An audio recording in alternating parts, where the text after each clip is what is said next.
तो आप सबको जोहार। और यहाँ पर हम जानेंगे कि ईडी ने हेमंत सोरेन से क्या क्या सवाल पूछे और पूछताछ खत्म होने के बाद कार्यकर्ताओं से उन्होंने क्या कहा, और ये भी उन्होंने कहा है कि ना डरेंगे ना झुकेंगे। चलिए देख लेते हैं क्या है यहाँ पर पूरी खबर।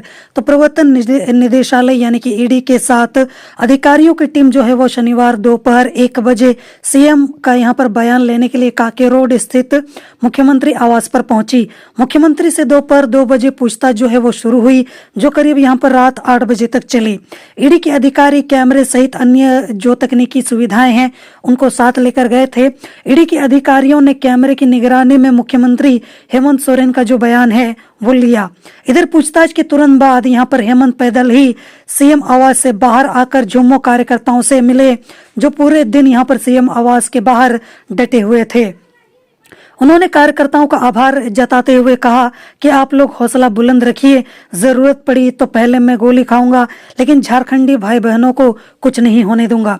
उन्होंने कहा कि वो डरेंगे नहीं और झुकेंगे भी नहीं। उनकी सरकार कोई गाजर मूली नहीं है जो उखाड़ फेंक दिया जाएगा उनको।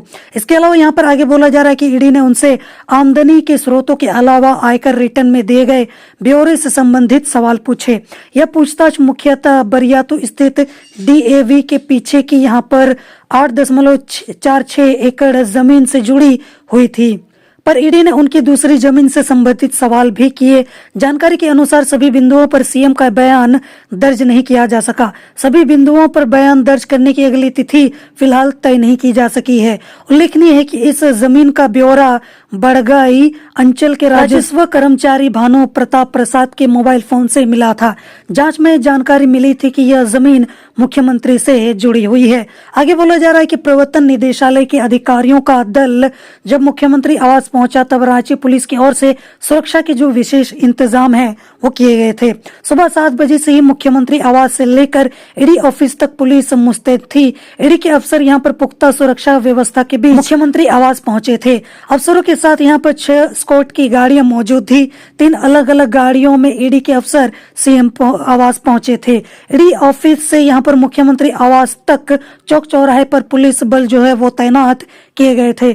मुख्यमंत्री आवास पहुंचते ही सीएम की सुरक्षा में तैनात अफसरों ने ईडी के अधिकारियों का यहाँ पर आई कार्ड देखा, गाड़ियों के नंबर लिखे और फिर यहाँ पर अंदर जाने की अनुमति दी।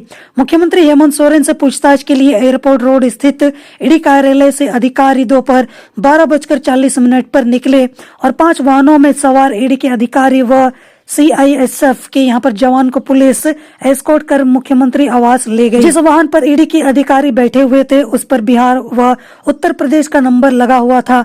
वहीं सुरक्षा कर्मी के शरीर पर बॉडी कैमरा लगा हुआ था, वह हर गतिविधियों को रिकॉर्ड कर रहे थे। इसके अलावा यहाँ पर आगे बोला जा रहा है कि मुख्यमंत्री आवास तक आम गाड़ियों की आवाजाही बंद थी। यहाँ पर एलपीएन शाहदेव चौक के पास बैरिकेडिंग भी कर दी गई थी।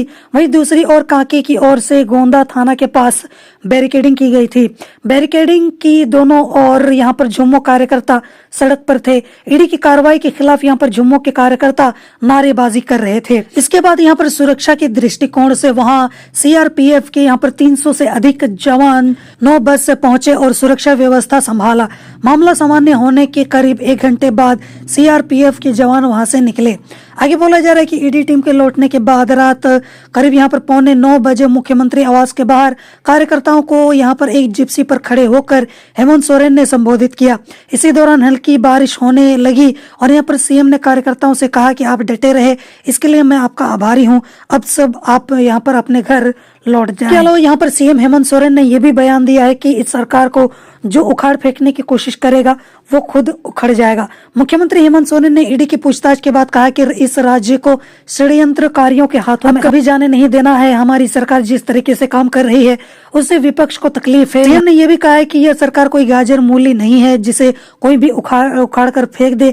जनता की चुनी हुई सरकार है, जो उखाड़ फेंकने की कोशिश करेगा वो खुद उखड़ जाएगा। मुख्यमंत्री ने कहा कि शुरू से ही हमारी सरकार को गिराने का षड्यंत्र जो है वो किया जा रहा है।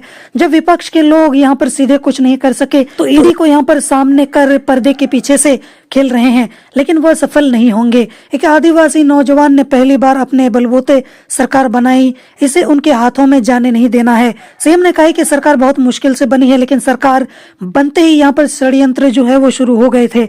हमने इन षड्यंत्रकारियों के पर जो है वो कुतरे हैं।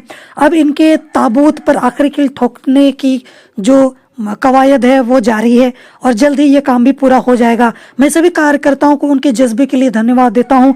गांव-गांव जाकर यहाँ पर लोगों को बताइए कि किस तरह षड्यंत्र जो है वो चल रहा है, हमारे जंगल जमीन को लूटने की तैयारी जो है वो चल रही है। कार्यकर्ताओं से मिलने के बाद मुख्यमंत्री पुराना सीएम हाउस में गए, वहाँ पहले से बैठे विधायकों व मंत्रियों से भी मिले। बाकी इसको लेकर आपकी क्या राय है, आपके क्या विचार है, आप मुझे कमेंट में जरूर बताना। जोहार।